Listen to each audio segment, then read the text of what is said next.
1. How often do they meet with their clients? It is important to know how often your financial advisor expects to meet with you. As your personal situation changes, you want to ensure that they are willing to meet frequently enough to be able to update your investment portfolio in response to those changes. Advisors will meet with their clients at varying frequencies. If you are planning to meet with your advisor once a year and something were to come up that you thought was important to discuss with them, would they make themselves available to meet with you? You want your advisor to always be working with current information and have full knowledge of your situation at any given time. If your situation does change, then it is important to communicate this with your financial advisor. 2. Ask if you can see a sample of a financial plan that they have previously prepared for a client. It is important that you are comfortable with the information that your advisor will provide to you, and that it is furnished in a comprehensive and usable manner. They may not have a sample available, but they would be able to access one that they had fashioned previously for a client, and be able to share it with you by removing all of the client-specific information prior to you viewing it. This will help you to understand how they work to help their clients to reach their goals. It will also allow you to see how they track and measure their results, and determine if those results are in line with clients' goals. Also, if they can demonstrate how they help with the planning process, it will let you know that they actually do financial planning and not just investing. 3. Ask how the advisor is compensated and how that translates into any costs for you. There are only a few different ways for advisors to be compensated. The first and most common method is for an advisor to receive a commission in return for their services. A second, newer form of compensation has advisors being paid the fee on a percentage of the client's total assets under management. This fee is charged to the client on an annual basis and is usually somewhere between 1% and 2.5%. This is also more common on some of the stock portfolios that are discretionarily managed. Some advisors believe that this will become the standard for compensation in the future. Most financial institutions offer the same amount of compensation, but there are cases in which some companies will compensate more than others, introducing a possible conflict of interest. It is important to understand how your financial advisor is compensated, so that you will be aware of any suggestions that they make, which may be in their best interests instead of your own. It is also very important for them to know how to speak freely with you about how they are being compensated. The third method of compensation is for an advisor to be paid upfront on the investment purchases. This is typically calculated on a percentage basis as well, but is usually a higher percentage. Approximately 3% to 5% is a one-time fee. The final method of compensation is a mix of any of the above. Depending on the advisor, they may be transitioning between different structures, or they may alter the structures depending on your situation. If you have some shorter-term money that is being invested, then the commission from the fund company on that purchase will not be the best way to invest that money. They may choose to invest it with a front-end fee to prevent the higher cost to you. In any case, you will want to be aware, before entering into this relationship, if and how any of the above methods will translate into costs for you. For example, will there be a cost for transferring your assets from another advisor? Most advisors will cover the costs incurred during the transfer. 4. Does your advisor have a Certified Financial Planner designation? The Certified Financial Planner (CFP) designation is well recognized across Canada.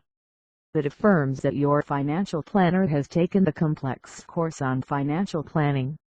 More importantly, it ensures that they have been able to demonstrate through success on a test, encompassing a variety of areas, that they understand financial planning, and can apply this knowledge to many different applications. These areas include many aspects of investing, retirement planning, insurance and tax. It shows that your advisor has a broader and higher level of understanding than the average financial advisor. 5. What designations do they have that relate to your situation?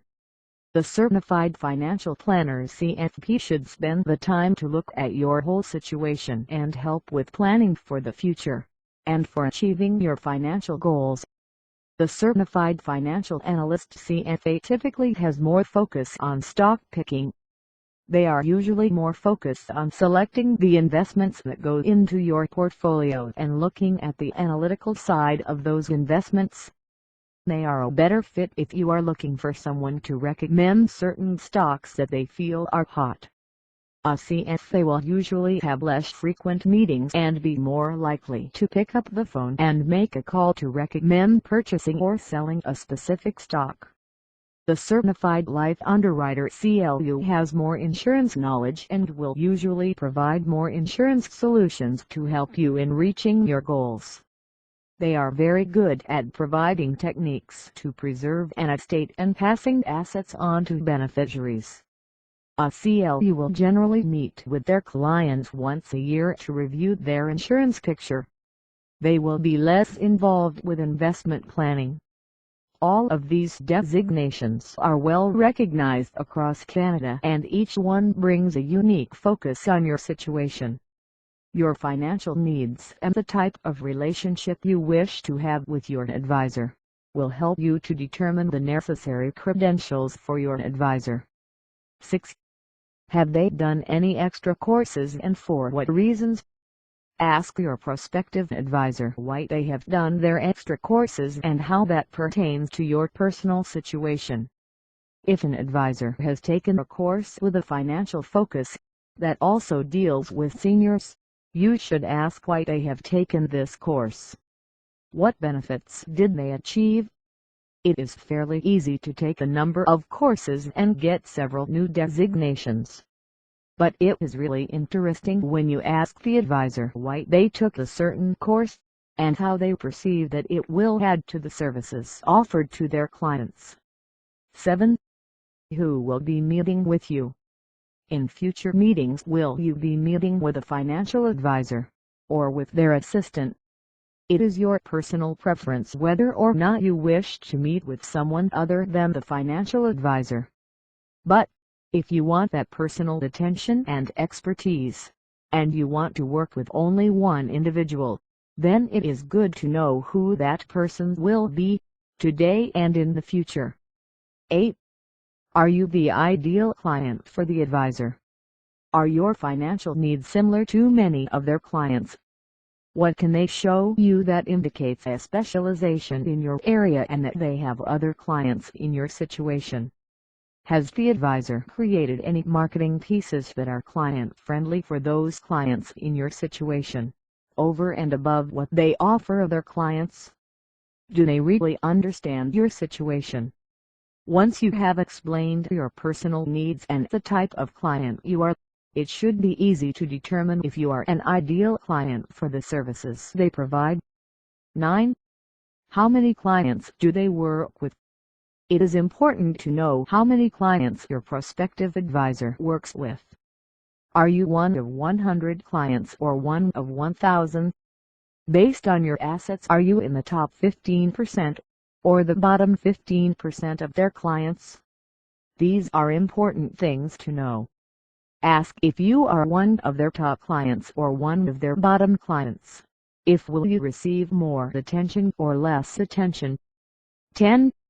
Do they have a network of professionals that they trust and can refer you to when you have a need? It is valuable for an advisor to have a strong network of professional individuals available to their clients, in which they have full trust. Your advisor should know and trust these individuals completely, so that if an issue arises with them, your advisor will be able to go to bat for you. 11. Ask the financial advisor for a list of clients that you can contact. Are there any clients that have given testimonials and who would be willing to speak to you about the advisor and the services provided? Ask these individuals how they enjoy working with the advisor and their staff. Ask some of the questions that you have asked the advisor, such as, who do they meet with when they have their meetings, the advisor or an assistant? 12. How does a financial advisor contribute to the community? Whether or not this is important to you, it is a good question to ask. You will discover if the advisor has given back to the community and if they are doing things over and above the day-to-day job to give back and help others. 13. How do they feel they will best help you and support you in achieving your goals? This may be a question that you want to ask the advisor in a second meeting, if you have a two-meeting process. Ask, how can they bring value to the relationship?